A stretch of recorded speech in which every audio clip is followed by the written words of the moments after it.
Hello दोस्तों, नमस्कार। YouTube channel प्रकाशन में स्वागत है। और एमपी बोर्ड अर्धवार्षिक परीक्षा का टाइम टेबल जारी कर दिया गया है। चलिए बात करेंगे पूरी खबर की। मध्य प्रदेश भोपाल ने अर्धवार्षिक परीक्षा ऑफलाइन मोड पर कराने का फैसला लिया है, जिस तारीख 29 नवंबर को निश्चित की गई है। यानी कि 29 नवंबर को कक्षा 9वीं से लेकर 12वीं तक की छात्रों को पहला पेपर लिया जाएगा। और आपको बता देते हैं कि बोर्ड ने बताया है कि अर्धवार्षिक परीक्षाओं के लिए टाइम टेबल परीक्षाओं से 15 दिन पहले जारी कर दिया जाएगा। इस तरह से हमारे सभी छात्र छात्राओं से निवेदन है कि वे अपनी तैयारी उचित प्रकार से करें। इस तरह से सभी छात्र छात्राओं को नकल से रोकने के लिए एमपी बोर्ड ने इस बार जिला स्तर पर पेपर तैयार कराने का फैसला लिया है।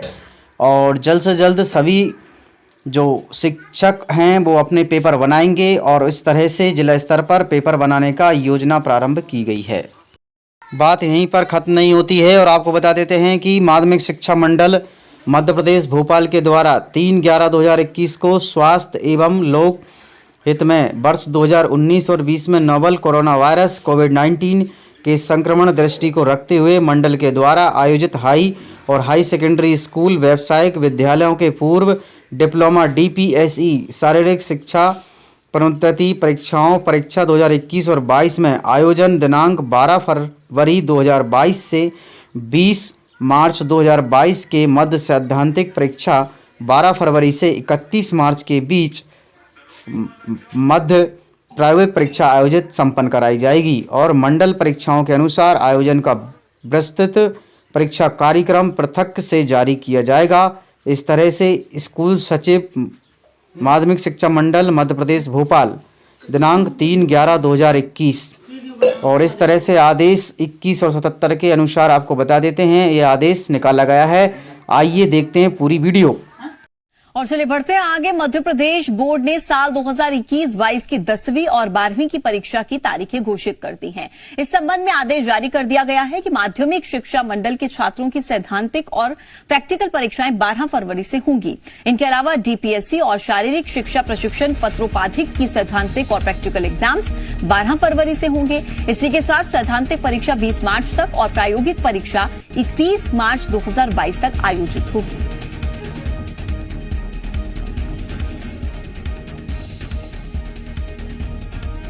तो देखिए 10वीं और 12वीं की परीक्षाओं के लिए डेट्स अनाउंस कर दी गई हैं। आकाश मेरे सहयोगी लगातार मेरे साथ बने हुए, अपडेट्स ले लेते हैं उनसे। आकाश, क्या अपडेट आपके पास? 10वीं और 12वीं की परीक्षाओं की डेट्स अनाउंस हो चुकी हैं?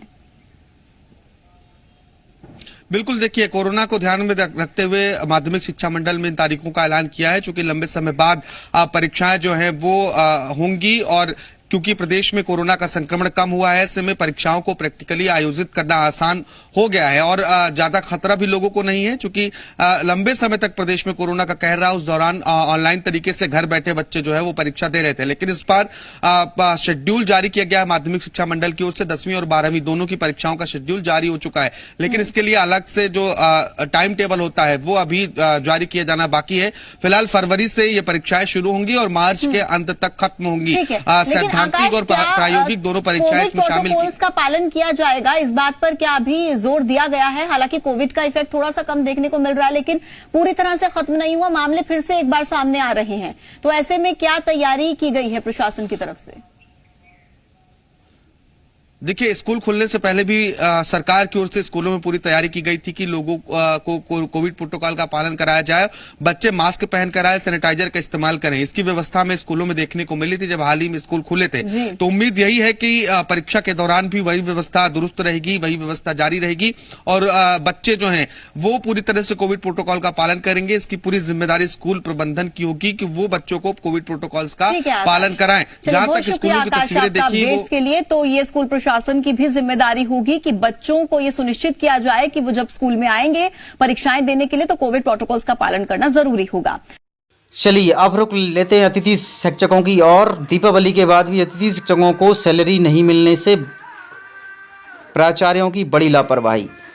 और पूरी खबर देखेंगे। जिले की पाली ब्लॉक के अंतर्गत शासकीय उच्चतर माध्यमिक विद्यालय मालाचुआ में के प्रभारी प्राचार्य तरुण झाने के द्वारा व्यापक स्तर पर लापरवाही मनमानी की जा रही है। यहाँ शासन की नीतियों और आदेशों की अवहेलना का स्पष्ट उदाहरण मलचुआका हायर सेकेंडरी स्कूल का है। अतिथि शिक्षकों का वेतन दीपावली के बाद भी नहीं दिया गया और अक्टूबर को जारी लोक शिक्षण संचालनालय के आदेश का पालन नहीं किया, जिससे विद्यालय के अतिथि शिक्षकों के वेतन दीपावली के देने का स्पष्ट आदेश था, किंतु उन्होंने मनमानी की। इसकी जो शिकायत है वो कलेक्टर को की गई।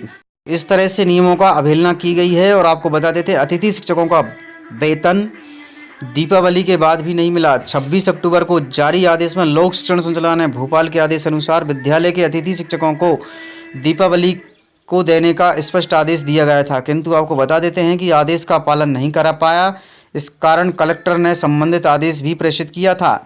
मलचुआ के इस विद्यालय के इतिहास रहा है कि मलचुआ के इस शासकीय विद्यालय के प्राचार्य तरुण झा को वर्ग 1 के इंग्लिश टीचर के साथ प्रभारी भी है और इन्होंने आज तक कभी भी किसी क्लास में इंग्लिश नहीं पढ़ाई है। वहीं आदिवासी समाज के बच्चे इंग्लिश में बहुत कमज़ोर हो रहे हैं।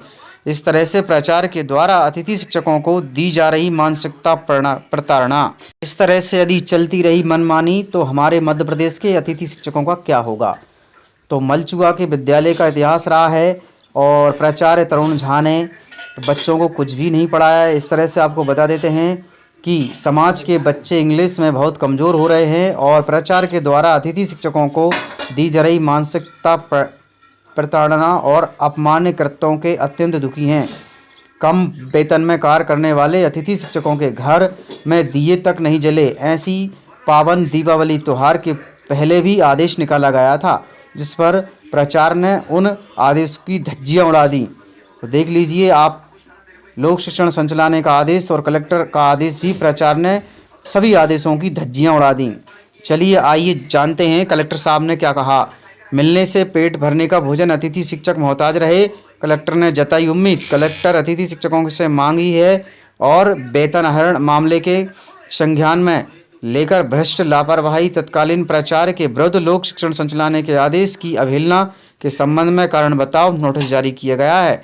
जानकारी ली जाए कि दीपावली के पूर्व पर्याप्त बजट होने के बावजूद भी प्राचार्य बीओ कार्यालय के बिल क्यों नहीं जमा किए गए, जबकि आपको बता देते हैं अतिथि शिक्षकों के बीओ पाली लिपिक से संपर्क किया तो उन्होंने स्पष्ट किया कि प्राचार्य ने अब तक कोई भी बिल कार्यालय में जमा नहीं किए। अब तक केवल कार्य दिवस की जानकारी दी गई है। इस शिक्षक का कितना वेतन बनना है यह तो प्राचार्य ही बता पाएंगे। यदि मेरे पास विविध बिल 3 अक्टूबर को भी मिलता तो वेतन अहर्णता में किया जा सकता था। इस तरह से लापरवाही की भी एक हद होती है। अब बात करते हैं हम प्राचार्य की लापरवाही।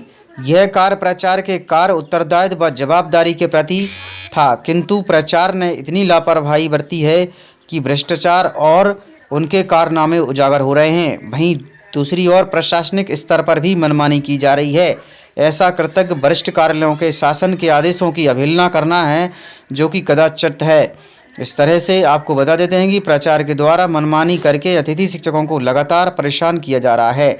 आज तक कोई भी एक्शन नहीं लिया गया, जबकि संस्था प्रभारी के विरुद्ध कार्रवाई नहीं किए जाने व मनमानी किए जाने के जवाबदेता के प्रति उदासीनता है और प्रदर्शितता होती है, तो जो कि लापरवाही का सूचक है, जिससे कि मध्य प्रदेश की शिक्षण व्यवस्था पर प्रश्न चिन्ह खड़ा हो चुका है। प्रशासन की छवि धूमिल मिल गई है और टेबल में भी रखकर कार्यालय बैठने का प्रभारी प्राचार्य को ऐसा कृतज्ञ मध्य प्रदेश सिविल सेवा सहित वर्गीकरण के आता है। तो इस तरह से आपको बता देते हैं मध्य प्रदेश की शिक्षण व्यवस्था में चिन्ह खड़ा हो चुका है। प्रशासन की धूमिल हो गई है और टेबल पैर रखकर कार्यालय में बैठने वाले प्रभारी प्राचार्य को ऐसा कृतज्ञ मध्य प्रदेश के सिविल सेवा संहिता वर्गीकरण व नियंत्रण की सेवा शर्तों के विपरीत है। हमें आशा है कि आपके द्वारा विद्यालय के इस मामले का संज्ञान लिया जाएगा व आपके द्वारा निर्देश जारी किया जाएगा और शीर्ष अधिकारी व उच्च स्तरीय टीम बनाकर आपके निर्देश अनुसार पूर्णतः निष्पक्ष जांच कराई जाए। इस तरह से इस प्राचार्य की कृतज्ञता का भी ध्यान रखा जाएगा और इन्होंने अतिथि शिक्षकों के समय से बिल क्यों नहीं बनाए और दीपावली उनका त्यौहार सूखा ही रह गया, अर्थात उनके लिए आज दीपावली का त्यौहार सही से नहीं मन पाया, जिसका जिम्मेदार वह प्रिंसिपल है जिन्होंने बिल नहीं बनाए, जिसमें सितंबर और अक्टूबर की सैलरी को जाहिर किया गया था कि दीपावली के पूर्व सभी अतिथि शिक्षकों के खाते में सैलरी आ जाना चाहिए। यदि नहीं आती है तो संकुल प्राचार्य, प्रिंसिपल और बीओ और ऑपरेटर सभी जिम्मेदार होंगे। इस तरह से यह कार्रवाई जल्द से जल्द प्रारंभ होगी और सभी को न्याय भी मिलेगा। और अब बात कर लेते हैं उत्तराखंड शासन के महान निर्देशक प्रारंभिक उत्तराखंड नूर खेड़ा देहरादून 2 वर्षीय डीएलएड प्रशिक्षित और टीईटी और सीईटी के प्रथम उत्तीर्ण मानदेय पर कार्यरत शिक्षा मित्रों को सहायक अध्यापक प्राथमिक पद पर नियमित नियुक्ति के संबंध में यह उक्त आदेश विषयक के मामले में निकाला गया था, जिसकी जानकारी हम आपको बता रहे हैं कि 2017 और 18 दिनांक 14 फरवरी 2018 के क्रम में अवगत कराया गया है कि उत्तराखंड के राजकीय प्रारंभिक अध्यापक संशोधन सेवा नियमावली 2019 के राजकीय प्राथमिक विद्यालयों में कार्यरत ऐसे शिक्षा मित्र जो कि 2 वर्षीय डीएलएड और टीईटी एवं सीटी उत्तीर्ण हैं, उन्हें प्रशिक्षित प्रथम उत्तीर्ण हैं तो उनको नियमित नियुक्ति देने का प्रावधान किया गया है। इसके अनुसार उत्तराखंड ने भी मध्य प्रदेश के अतिथि शिक्षकों की अपेक्षा उन्हें प्रदान करने की व्यवस्था की गई है। इस तरह से आपको बता देते हैं कि उत्तराखंड, बिहार और कई जिले के कई प्रदेश के अतिथि शिक्षकों को नियमितीकरण दे दिया गया है, किंतु मध्य प्रदेश ने ऐसा नहीं किया है। दोस्तों, अगर वीडियो अच्छा लगा है तो वीडियो को लाइक करें, शेयर करें, कमेंट्स करें और यूट्यूब चैनल प्रकाशन को देखने के लिए आप सभी का पुनः धन्यवाद। जय हिंद, जय भारत। लास्ट में हम क्या कहना चाहेंगे, इस संबंध में यह कहने का निर्देश हुआ है कि उत्तराखंड की राजकीय प्रारंभिक अध्यापक संशोधन नियमावली 2000 के अनुसार हमारे मध्य प्रदेश के अतिथि शिक्षकों को भी नियमित किया जाना चाहिए। इस तरह से और सभी लोगों को इस आवाज़ को उठाना चाहिए, क्योंकि आप उस तरह के पात्र मित्रों की सहायक प्राथमिक पद के अनुसार आप काबिल हैं और उस पद का आप हकदार हैं, क्योंकि आपने अतिथि शिक्षकों के रूप में 14 वर्ष पढ़ाया है, जिसके लिए आप स्वयं अपना अधिकार भी रखते हैं। इस तरह से मध्य प्रदेश अतिथि शिक्षकों को नियमितीकरण। Thanks for watching, like and comments and subscribe.